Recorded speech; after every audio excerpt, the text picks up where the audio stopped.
Dr. Watson, would you kindly close the door behind you so that we can limit the price of your carelessness to merely hours of work rather than days? My apologies, Mr. Holmes. I found myself rather taken aback. I saw tidier houses in war-torn Afghanistan. Are those my surgical needles? I ran out of tacks and the matter required immediate attention. Was that my supper? Plainly not, for I was the one who ate it. I set it aside for this evening. And for that I am grateful. Is that my bed? Watson, since you've proven yourself a master of observation, might I ask you to apply your skills to a more pertinent question, namely, the whereabouts of today's newspapers. They are the key to everything. The newsboy is usually reliable. Medically speaking, I often find that the key to everything is good sleep, in a bed. Your papers are here, on the table. Let us see what the postman brought today. This mess is getting out of hand. What will the landlady think?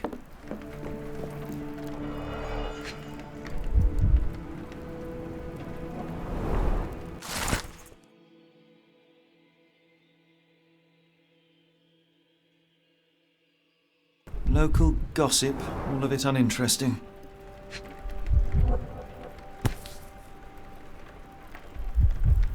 Your order from Barnes' bookshop has arrived, Doctor.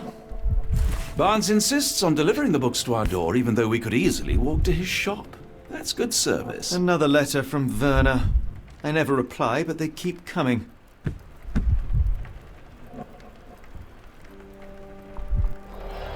I don't see the Strand. Where is it? Pardon me? I am on the precipice of uncovering a pattern of crime across London spanning many months and involving many men. The missing paper cannot be a coincidence. That's preposterous. My dear fellow, life is infinitely stranger than anything which the mind of man can invent. Well, life used your newspaper to wipe its posterior, so after that unpleasant discovery this morning, I disposed of it. But in lieu of the Strand, perhaps I can deliver you something equally tantalizing. I have just returned from a patient of mine, Captain Stemwick, who... No, that will not do. Grab your coat, Dr. Watson. Let us hope nobody has collected the dustbin.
The dustbin is yours for the digging, Mr. Holmes.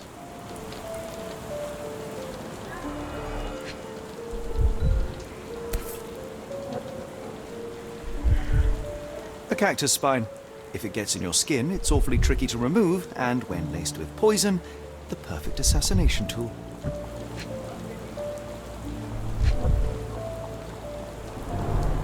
You were mistaken, Dr. Watson. The paper was indeed dirtied, but not how you implied.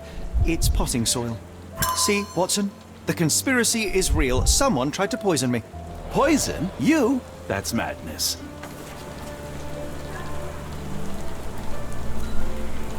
Do you even have enemies that would want to kill you? Get your copy of the Strand perhaps here. from Cordona. Sorry, Mr. Holmes. I just sold my last paper. Blast. Then why are you still here? Boss pays by the hour. No sense in returning early. You're a bright child. I presume you see everything that goes on around here? Nothing gets past me, mister. Then tell me, did you notice anyone suspicious at my door this morning? Like the man with your newspaper?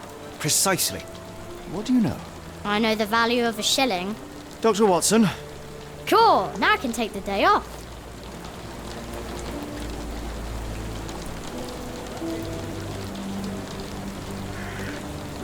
Did you see what he was up to? Nah, not really.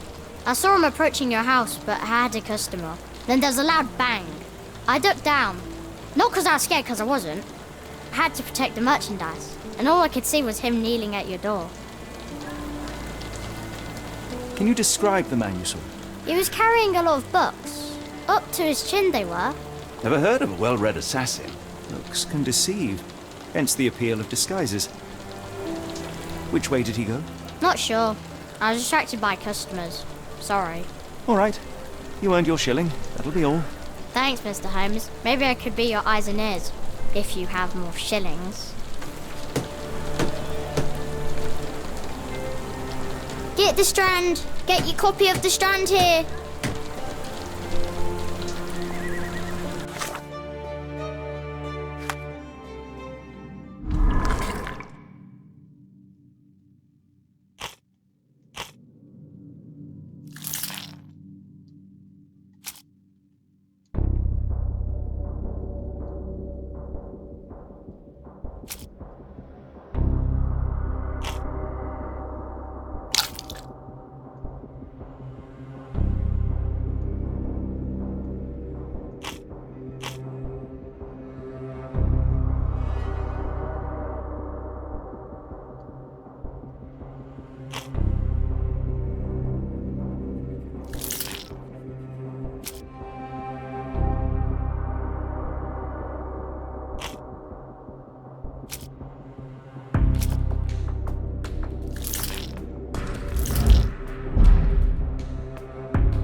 Get the Strand! Get your copy of the Strand here!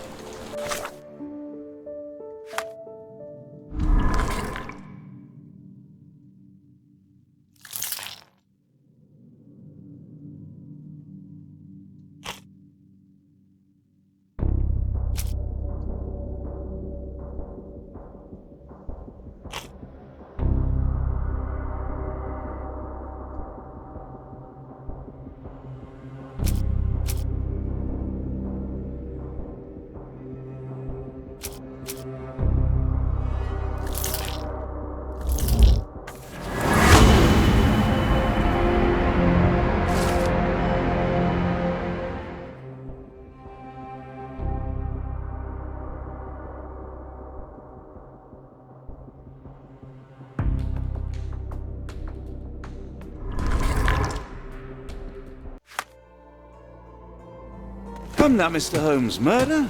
Yes, Barnes has his quirks, but he also has his scruples. Not every pawn knows its Get the part of the Strand! game. Get your copy of the Strand here!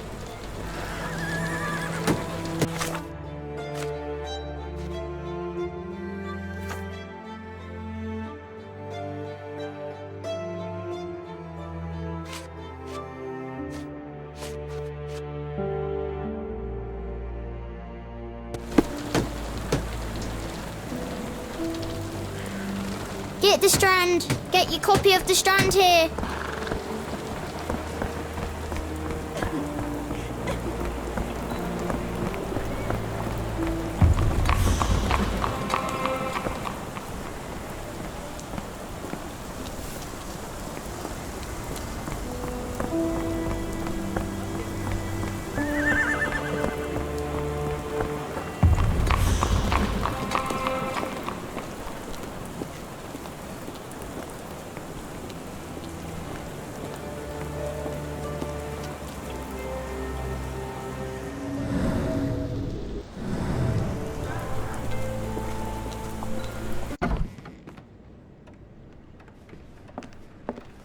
How about that Vogel fellow? He seems rather obsessed with you. Would he do something like this?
Mr. Barnes, a word.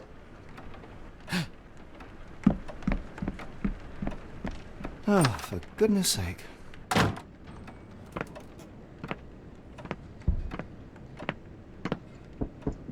Who goes there? Sherlock Holmes. Now will you please... Mr. Holmes. Golly, I did not see you coming. Would you care to answer some questions for me? Well, I wish I could, but I am deep in the weeds with work.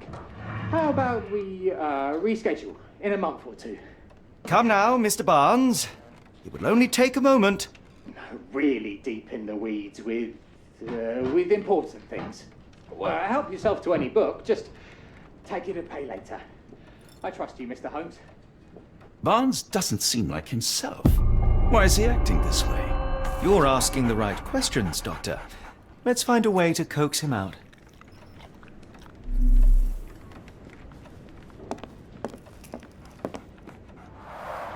The ladder is broken, recently, judging by the freshness of the wood.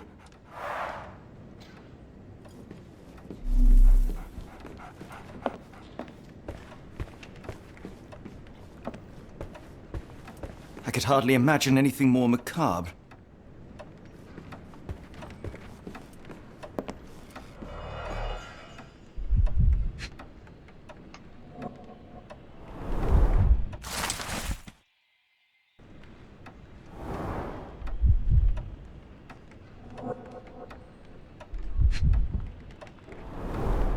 Basics of cryptoanalysis, cryptography in Egypt. It appears Barnes has an interesting hobby.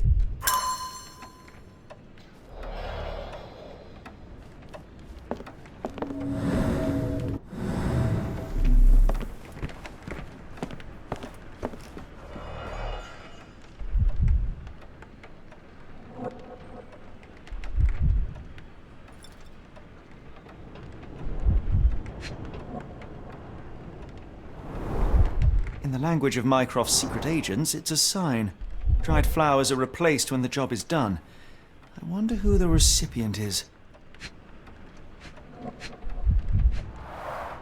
The finest view London has to offer.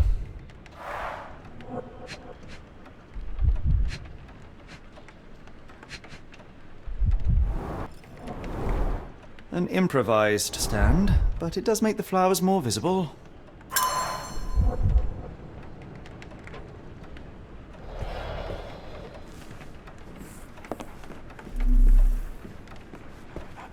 Barnes has always been a little odd, but this is uncharacteristic even for him.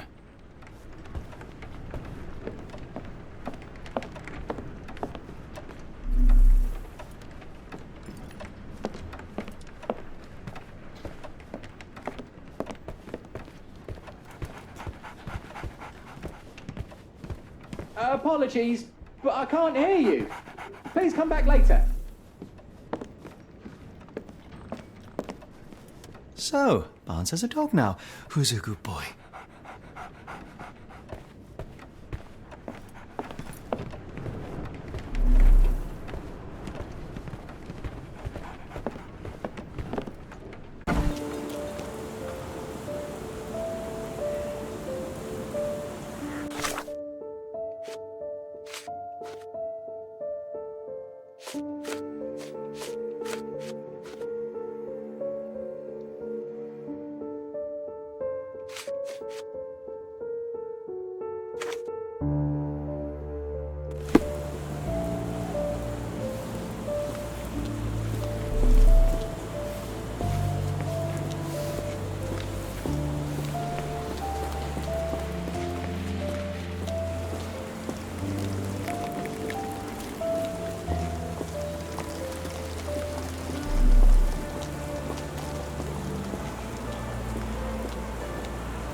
We're looking for a cactus needle in a haystack. A spine in a book stack? No, come on, Watson, think.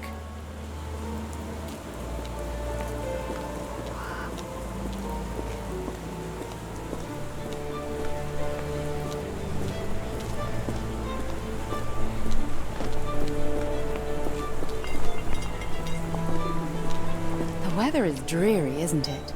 To be fair, my flowers could use the rainfall.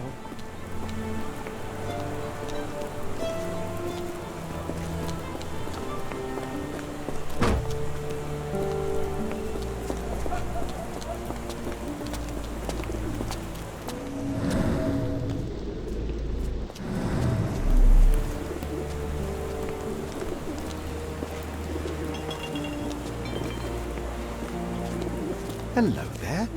What's your name? Lily. I know, not very original.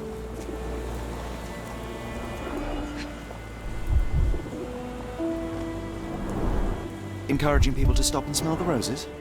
Our national emblem. God save the Queen.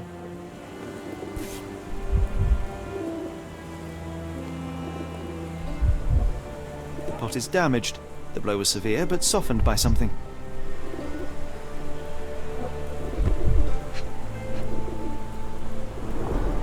It must take patience and care to produce a bloom so beautiful. I imagine so. I merely sell them.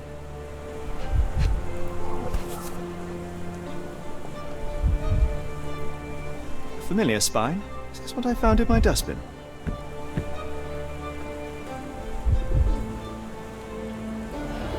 Anything tickle your fancy, Mr. Holmes?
Mrs. Fleming, you look particularly lovely today. Is there a reason? Does a woman need a reason to look or feel beautiful? No, but your distant look suggests you seek one man's gaze in particular. Who told you that? Nobody. Merely a keen eye and some simple deduction. Well, I'll kindly ask you to keep your keen eye to yourself, Mr. Holmes. I'll be off.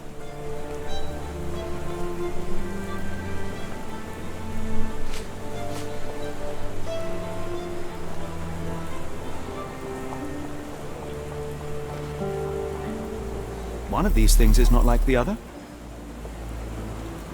Come again? The cactus. Those fearsome spines can prove a devil to remove, and the sap is often toxic. And a rose thorn can give you tetanus, but we still grow them.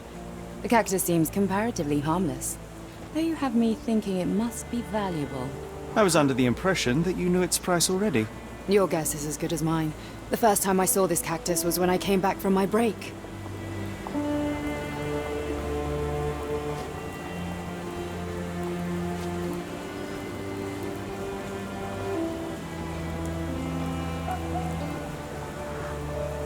I don't know anything about this, sorry. I don't know anything about this, sorry.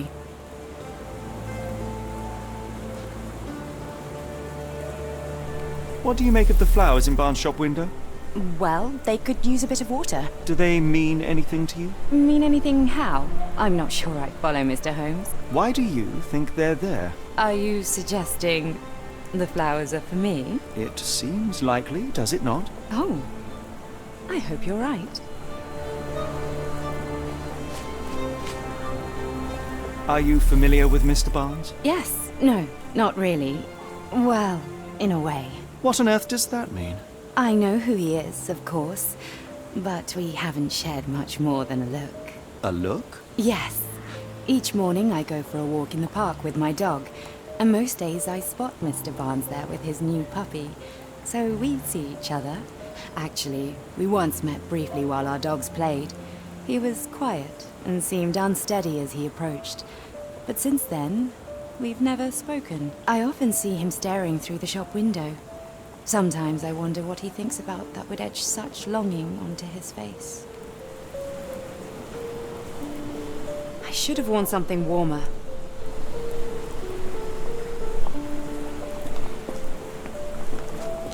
I like bookshops. One of the few spots in London where you are shunned for making a racket.